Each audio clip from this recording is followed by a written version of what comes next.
জয় Bhutnath. High, good evening সকলকে।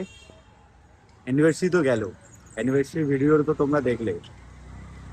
এখন মা, বৌদি, পায়েল, বোন, শুভম, দাদা সবাই মিলে আমরা যাচ্ছি ভূতনাথ মন্দির। চলো ভূতনাথ মন্দিরে দর্শন করি আর কেমন কি কাটছে, আর বাবা মহাদেবের কি পায়, কিরকম কি আমাদের যায়, একটু তো পুজো দেওয়ারও ব্যাপার থাকে, তাই না? চলো দেখা হচ্ছে ভূতনাথ মন্দিরে। সাথে আছে স্মৃতি, আর গাড়ি আছে, গাড়িতে সবার হয়নি, তাই মোটুকে আনতে হয়েছে। দুটোই আছে, গাড়িও আছে, স্কুটি আছে। হ্যাঁ, তাই বাপি, পায়েল, এটা হাই করে দাও। আর এদিকে মা, পায়েলের এখান থেকে বেরোলাম ভূতনাথ মন্দিরে। চলো ভূতনাথ মন্দিরে দেখা হচ্ছে। এটাই হচ্ছে আমাদের অভাগা কপাল। আহিরিতলা ঘাটের এখানে মোটামুটি গেট পড়ে গেছে, আমরা তো এখানে আছি। আর মা বাবাই দেখো বলতে দেখছে, পেছনে সেই মা বাবার চার চাকাটার পেছনে। সত্যি বলতে গেলে এখানে এটাই প্রবলেম যে গাছ পড়ে যায়, আর হালকা হালকা বৃষ্টি আসছে, ওয়েদারটা জাস্ট চিল করছে। দীর্ঘ ১০০ বছর পর একদম রেল লাইনের ক্রসিং খুলতেই আমরা দৌড়চ্ছি। কোথায়? মোটা বাবার উদ্দেশ্যে। হর হর শম্ভু। সকলকে জানাই শুভেচ্ছা ভিডিওটা দেখার জন্য। আর হ্যাঁ, এটা হচ্ছে আইরিতলা ঘাটের ওপরে দিয়েই আমরা যাচ্ছি। জাস্ট সত্যি বলতে গেলে এখনের মুখ্যমন্ত্রী শুভেন্দু অধিকারী মহাশয়ের কথা অনুপাতে ঘাটকে পুরো সাজিয়ে দিয়েছে। আর বৃষ্টিটাও আমাদেরকে ওয়েলকাম জানাচ্ছে। বৃষ্টিতে হালকা ভিজে সব কিছু অনুভূতি নিতে নিতে আমরা পৌঁছে গেলাম বাবার দর্শনে। ঘাটের এখানে বাইকটা পার্কিং করেই চলে যাচ্ছি মায়েদের উদ্দেশ্যে। এই দেখতে পেলাম মায়েরা পড়ছে শিব তিলক।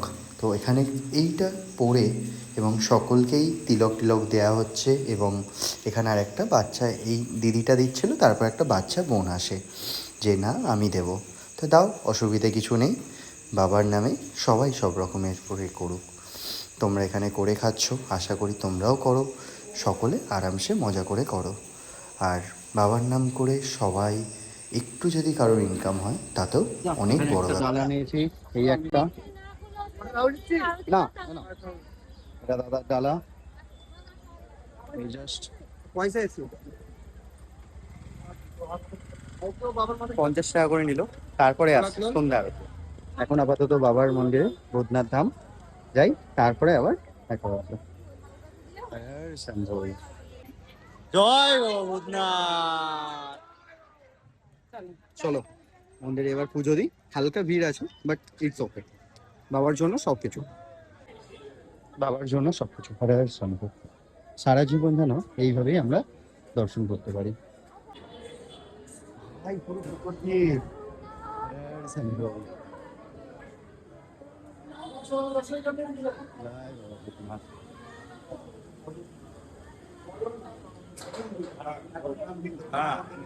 সত্যি বলতে লিটারেলি এত সুন্দরভাবে দর্শন আমরা বহুদিন পরেই করতে পেরেছি। আর হর হর শম্ভু, জয় বাবা ভূতনাথ।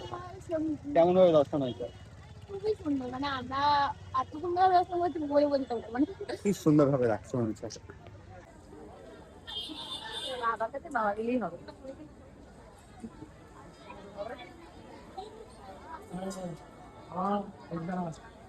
ওনার হাত থেকে এটা নিয়ে না, ফুলটা নিলে ওরা দুজন মিলে একসঙ্গে করবো। ওরা দুজন মিলে একসঙ্গে করো, মায়ের কাছে যাও, তোমার মায়ের আপনি না কর।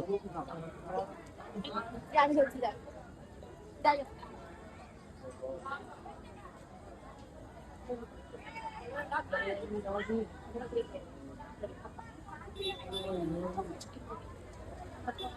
আচ্ছা, ভূতনাথে পুজো দেওয়া কমপ্লিট, আমরা যাচ্ছি মোটা বাবা মন্দিরে। চলো। হ্যাঁ, ভূতনাথের মন্দির আর সোজাই এখান দিয়ে যেতে হবে মোটা বাবার মন্দিরে। চলে এসো। পায়েল, মা, রেল লাইন ক্রস করতে হবে। হ্যাঁ, না এদিক দিয়ে তোমরা সোজা গেলে এই ভূতনাথ থেকে এই সোজা ওদিকে বেরিয়ে গেলে হাওড়া যাচ্ছে, আর এখান থেকে ভূতনাথ দিয়ে আসছি আমরা। আর এদিক দিয়ে সোজা গিয়ে বাঁদিকে একদমই কাছে হচ্ছে কি, একদমই কাছে মোটা বাবার মন্দির। একদম। চলো, অনেকেই কোয়ারি করেছিলে একবার যে মোটা বাবার মন্দির কোথায়, তো চলো আজকে দেখাচ্ছি মোটা বাবার মন্দির। উত্তর চলতে চলতে ভাবলাম মোটা বাবার জন্য কিছু একটু নিয়ে নিই, ফুল আর কিছু এই ব্যবস্থা করে একটু নিয়ে নিই। বাবার কাছে তো যাচ্ছি, আর কিছু নিয়ে যাবো না। আজ আমরা এসে গেছি কলকাতার উত্তর অংশের অবস্থিত বিখ্যাত মোটা বাবার মন্দিরে, যার নাম আসলে দুর্গেশ্বর মহাদেবের মন্দির। ভক্তদের কাছে এটি একটি মোটা বাবা নামেও পরিচিত। তো এই ইতিহাস শিব মন্দিরটা নিয়ে নির্মিত হয়েছে 1794 সালে। হাটখোলের দত্ত পরিবারের 2 সদস্যর রহস্যের মন্দির। এই মন্দিরের বিশেষত্ব হচ্ছে কালো পাথরের শিবলিঙ্গটি, যার উচ্চতা প্রায় 10 ফুটেরও বেশি। কথিত আছে প্রতি বছরের ন্যায় এই শিবলিঙ্গটি একটু একটু করে বাড়ে। আর এই মন্দিরের বিশেষত্ব সকলেই জানো তোমরা। চলো, হর হর শম্ভু বলে এখানেই ভিডিওটি শেষ করলাম। ভিডিওটি লাস্ট অবধি দেখার জন্য অসংখ্য ধন্যবাদ, আর সকলকে থ্যাংক ইউ সো মাচ।